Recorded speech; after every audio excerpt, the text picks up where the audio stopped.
What it do? It's your boy Murse Action Jackson coming to y'all with another video, guys. And today I'm pretty much just going to be talking about nursing school, working, and my experience so far with school and working full time. So the number one thing that you have to have as a student and you're working full time as a nurse or whatever job you're in while you're in nursing school is time management.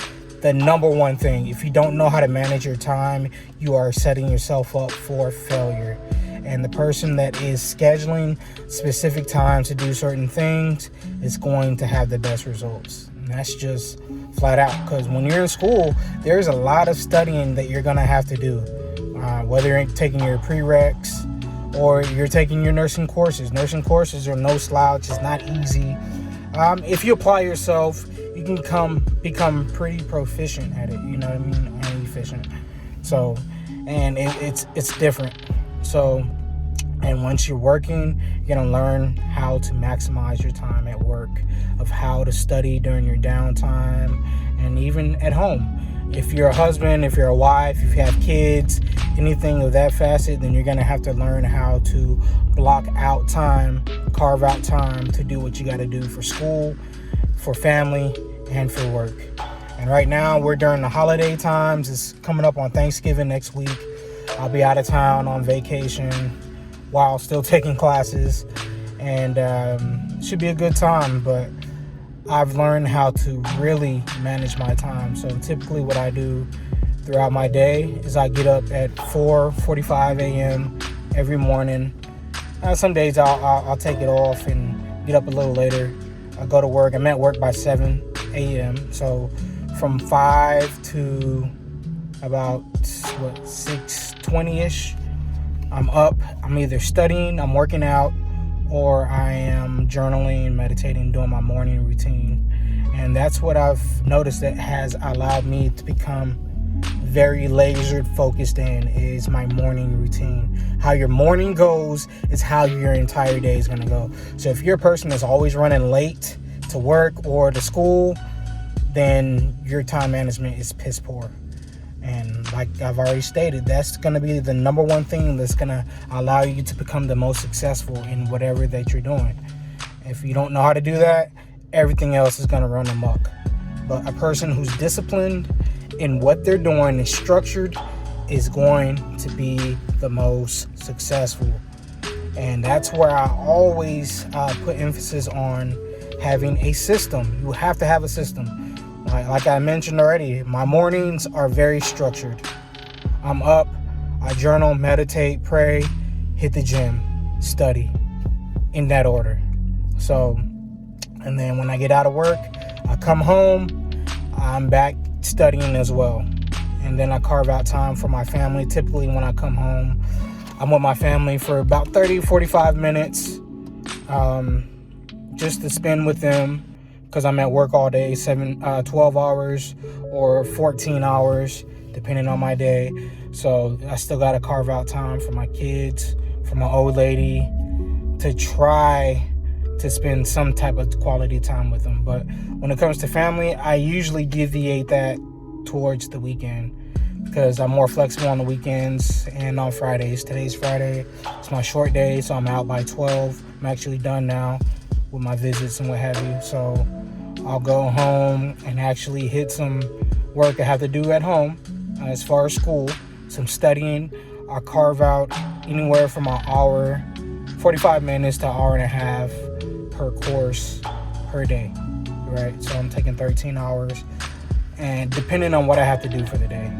So on the weekends, from 5 till about noon, typically, I'm locked in on my schoolwork.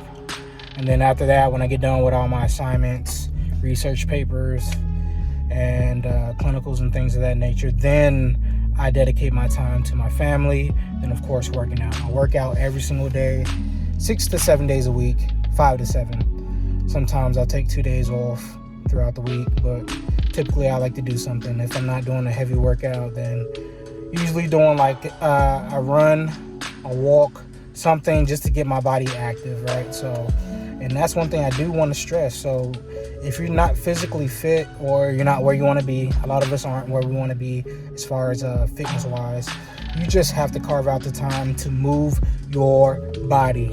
So as a nurse, you're going to be moving quite a bit. If you're working in a nursing home, if you're working in a hospital, home health, not as much, which is what I do with one patient throughout the day. And my activity isn't nearly what it was when I was in the hospital. Hospital, you're on your feet literally 12 out of the 12-hour shift that you're doing, at least 10 hours. At least. You know, you're ripping and running, you're burning calories.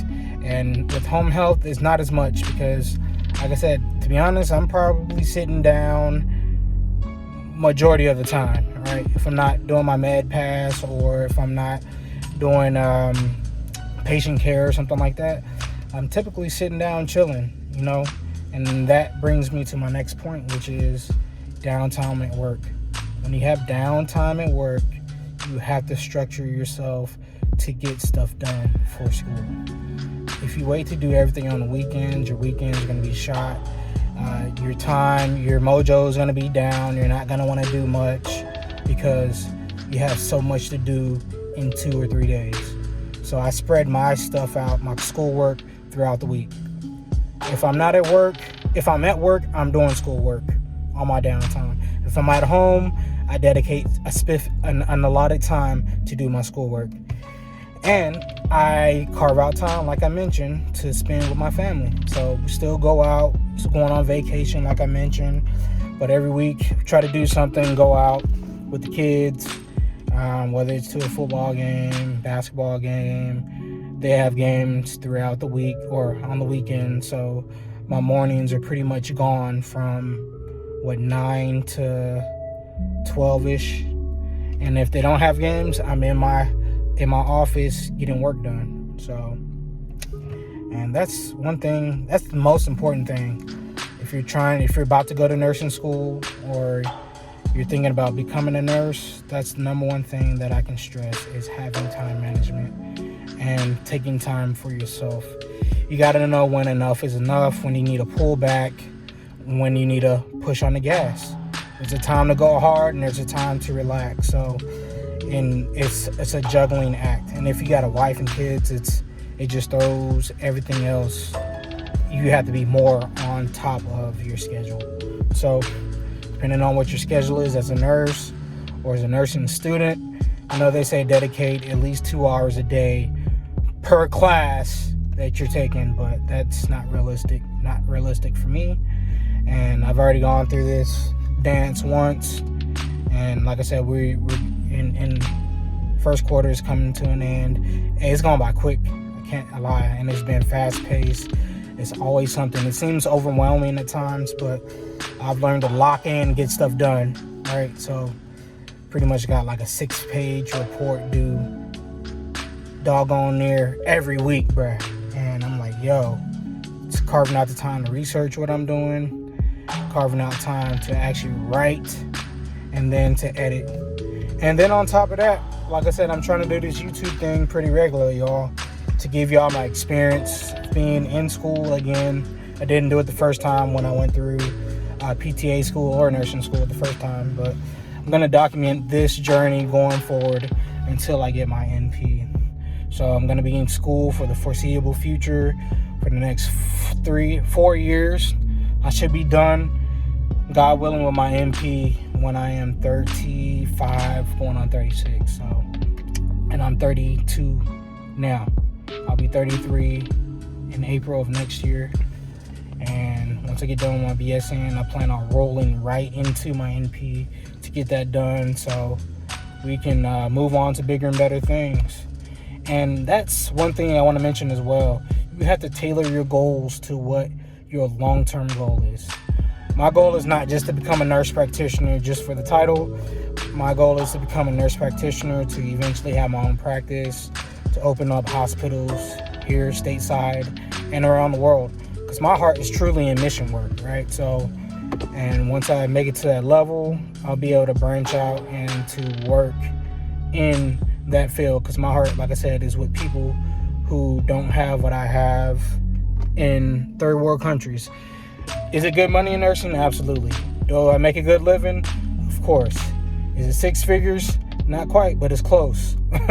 And I can make six figures easy, right? I'm right on the cuff of it. Not working too crazy right now, but I'm dialing it back because, like, again, I'm in school. My priorities is to get done with school and to get to my next phase of life as a nurse practitioner, and to have businesses and to have things that are going to help other people, inspire other people to become better human beings while going into the next phase of healthcare. Because if you don't know, IT is on the rise, y'all. So there's technology now within the hospital system where they're taking vitals, and there's certain procedures that are being done with IT or robots, whatever you want to call them, and it's becoming more mainstream. I know a lot of people, I don't know if y'all are aware of, but telehealth, a lot of appointments are being done over phones, over technologies. Doctors are able to see you over the phone. Nurses are able to see you over the phone to do a full assessment of you over the phone, right? Without having physical hands on you and taking your vitals and things of that nature. Because if you can get a person on camera, you can see them physically. There's a lot you can tell what's going on, right? Of course, you can't do like your full assessment as far as like reaction to their eyes, reaction to the light and stuff like that. But there's certain things you can notice and pick up on a patient just by looking at them and by them explaining what's going on with them, as well as what type of issues they're having. So if there's more invasive stuff that you have to do, of course, you would bring them in and do and run tests on them. And if you got to scope them or what have you. So I won't dive off into that too much, but yeah, telehealth, it's getting kind of crazy of what the type of technology we have out here, guys, and the way and where nursing is moving and medicine in general is becoming a lot more IT stuff. And if you don't know, those are the fields you need to be in. If you're going into medicine, if you're not going to be in medicine, nursing, physical therapy, what other fields? Respiratory therapists, CODA, PTs, sonography, radiology. These are all good careers in the medical field that pay pretty well. And as technology advances, we are learning how to use the technology to do our job. So I'm not saying that robots are going to replace the nurse. They'll never replace the nurse, but they are going to become a big help to us in the nursing field in general, as well as doctors and stuff going forward. Because yeah, if the pandemic hadn't showed us one thing, is that this whole being 6 feet away, you still have to do your job, right? So as being a nurse, there's technologies coming out now, and they're pushing in a lot more in the hospitals of certain type of technologies that's going to allow the nurse to know how to operate a robot in order to get the information. It's going to be more about retrieval of information versus hands-on type of nursing. Hands-on nursing is always going to be there, and LVNs are never going to need a job. RNs are never going to need a job, and of course, there's always going to be a shortage of nurses. People are running to the nursing field right now because it's paying well. It's always paid well, and a lot of people don't understand and realize that nurses really do make good money. You know, as a nurse and as a PTA, I've made pretty good money. And that's one reason why I chose the medical field, because you'll never need a job. As a nurse, people are always going to die. One, people are always going to be born. Two, therefore, they're always going to need nurses, as well as morticians, undertakers, right? People who embalm the bodies and what have you. People are always going to die. So that being said, guys, time management is the biggest thing that you have to have. It's being a nursing student, being a nurse in general, and having both working together for you. If you're a dad, father, mother, brother, sister, whatever it is, if you have responsibilities to take care of other human beings, time management is going to be your best tool. So if y'all like this content, go ahead and like the video, subscribe, turn on your alerts, because I'm coming to more content about this stuff and just my experience with nursing in general and being back in school full-time online, get my BS in and working my way to my nurse practitioner. So Until next time, guys, stay in, stay locked, stay fit. Fitness is a major key, as well as time management. Bless up.